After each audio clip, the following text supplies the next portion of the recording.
Yeah. You want to Right. move us on into some more World War II goodness by the looks of it? Yes, with our Indie of the Week this week.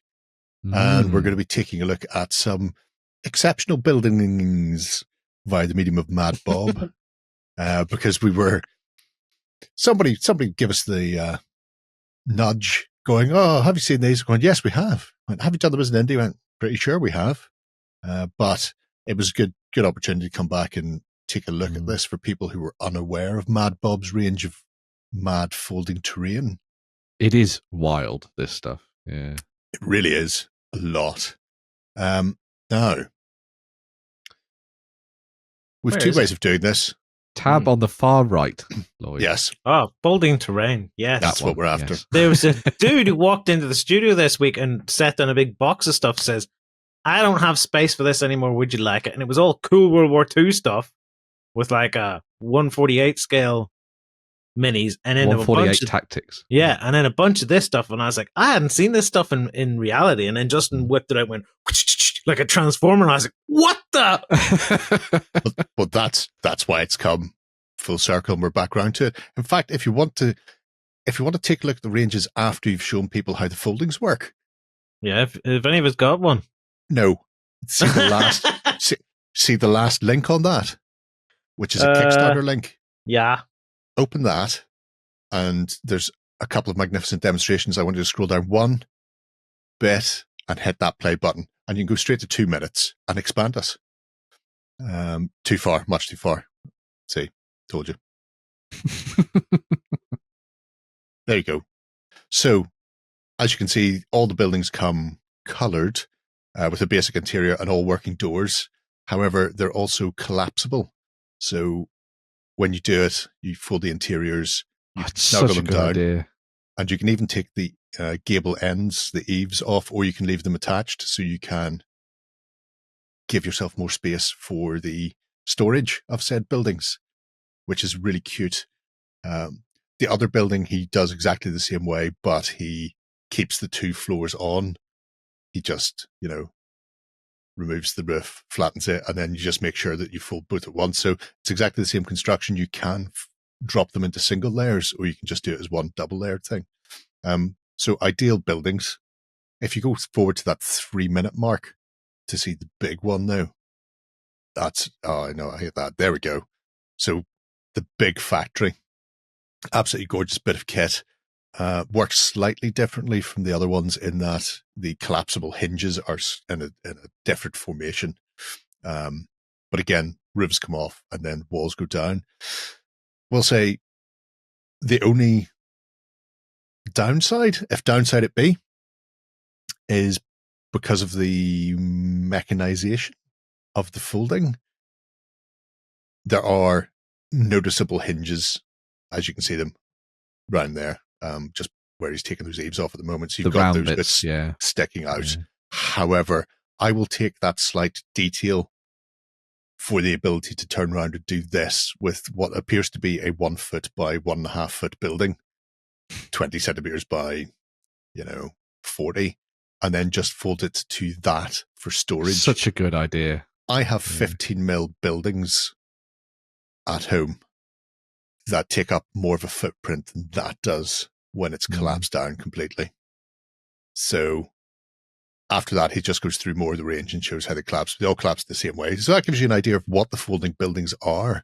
So if we go back to the website, please. So currently there are a couple of buildings for Americana, which is good if you want to do the Chicago way, bootlegging, that type of thing. I think it's literally 2 red brick, brownstone type buildings. So not a huge amount in there. But then after that, you can see there's the more European / Coronation Street style red brick buildings, which is a really nice range of stuff, including your industrial. So if you want to recreate, where's Coronation Street set? Manchester? You want to recreate Manchester for some reason and then bomb it?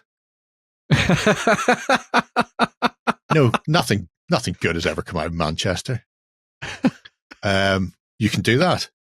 If you bought, I know it sounds expensive, but if you bought doubles, you could have like proper intact buildings, and then you could pull them apart and put in the destroyed bits that you've whacked together.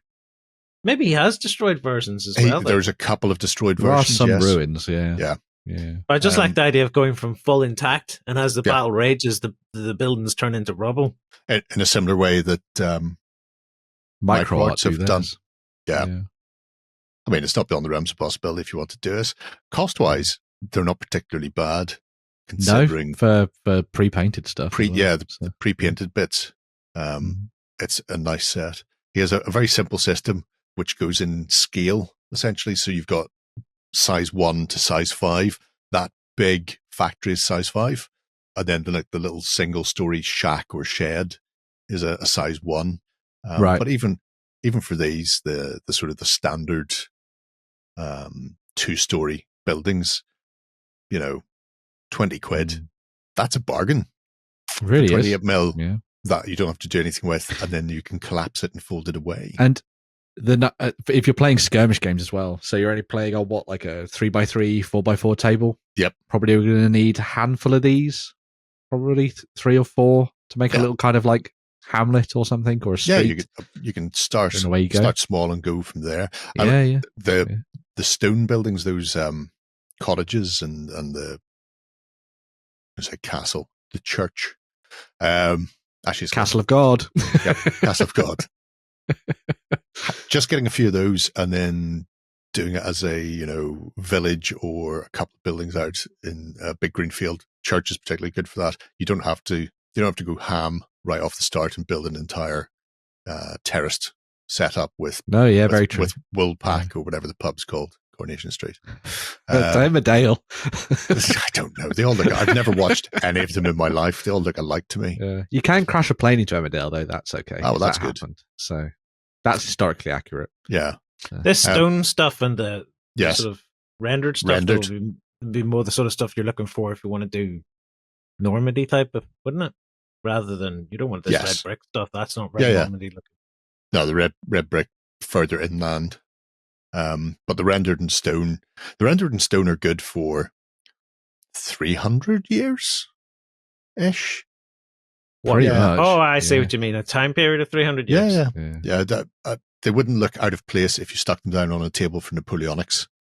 And then you can just keep on fighting across them, through them, and over them for the next 300 years up until you hit World War II. So that's really, you're saving money when I think about it. When I think about it out loud, I mean, it'd be madness not to buy it. No. So yeah, I really like the stone in particular. It's fancy. I would put stained glass in those windows though. Oh yeah, just here. Yeah. By 100%. doing what though? Would you just draw it in with like a marker? Overhead projector pen. And acetate sheets for your overhead projector. Acetate sheets cut to size. Yeah. Oh yeah. But would you just draw black lines for the leading then? Yeah. That's all very doable. But there's a couple of places where you can just buy sheets of stained glass window that's already done on acetate, where they've printed designs and stuff. And just cut them to... That's probably what I would do, because I'm very lazy. when push comes to shove, I'm a lazy man. There is some sci-fi and fantasy-esque. Well, there's the Tudor buildings, which are a little bit fantasy-esque, which I thought was been really nice for Guards of Trader's Toll. Yes, good idea. Just to put together that. And again, it has that old world Wamster feel as well, as being good for the which range do you want to look at this fantasy stuff? style.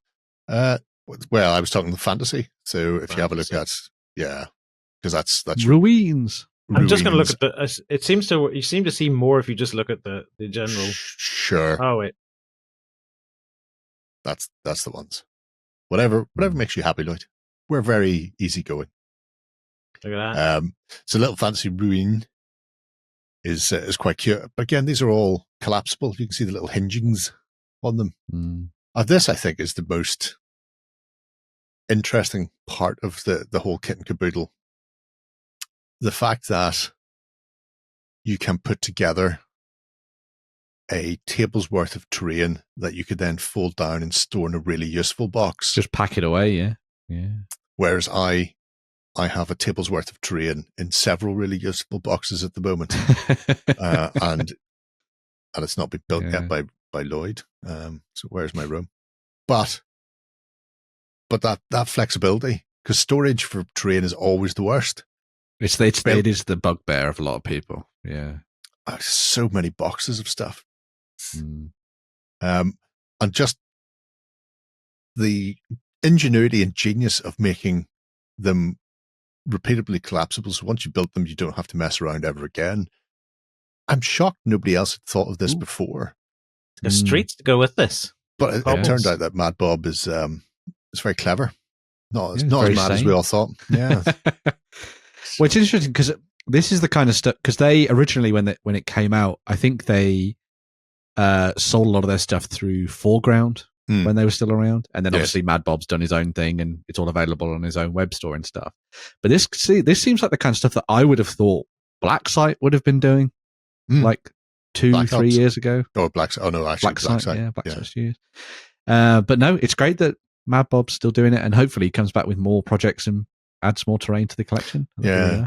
I mean, even for 40k players, the sci-fi tree and the runes are spot on. I mean, look at that. That's really cute. That's lovely jubbly.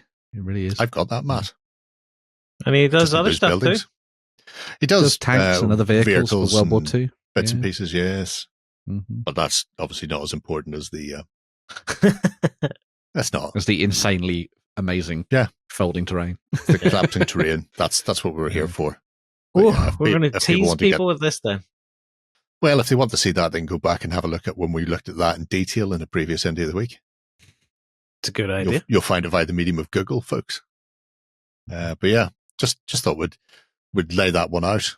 We should just briefly... A well-crafted table. That's key. We should just briefly, though, have a look at the sci-fi stuff. Yes. In big L ruins for all 40k players. So, yeah. Well, it's not as good as 2 unpainted blocks of polystyrene shot together. But not all of us can get those tournament quality. Look at this. There's not even. There's holes in that and everything. I really like that. Good old LOS blocking terrain. So. But the most amusing thing for me is it's based on the old Necromunda plastic sprue. It is, yeah. Crosshatch one, so it's leans very much into the old school aesthetic, while at the same time being blocky as bejesus and robust, I think is a phrase as well. So yeah, I'm going to have to... what have they got here? Is this skulls? This. Of course it's skulls. Why would it not be skulls? It's for the grimdark future, Lloyd. I'm surprised you even had to ask. What you could do then is buy a bag of skulls, cut the back of the head off, and glue each one painstakingly on until you've got a 3D representation. Because as long as it doesn't extend out too far, I think it'll still all fold down. It'll be fine. Yeah. Please the Emperor. Away you go. Yes. Always please the Emperor. So there you go, folks. If you're looking to fill up your tabletop without filling up your room, check out the folding terrain from Mad Bob. Always a winner. Right. Let's take a look at some news, shall we?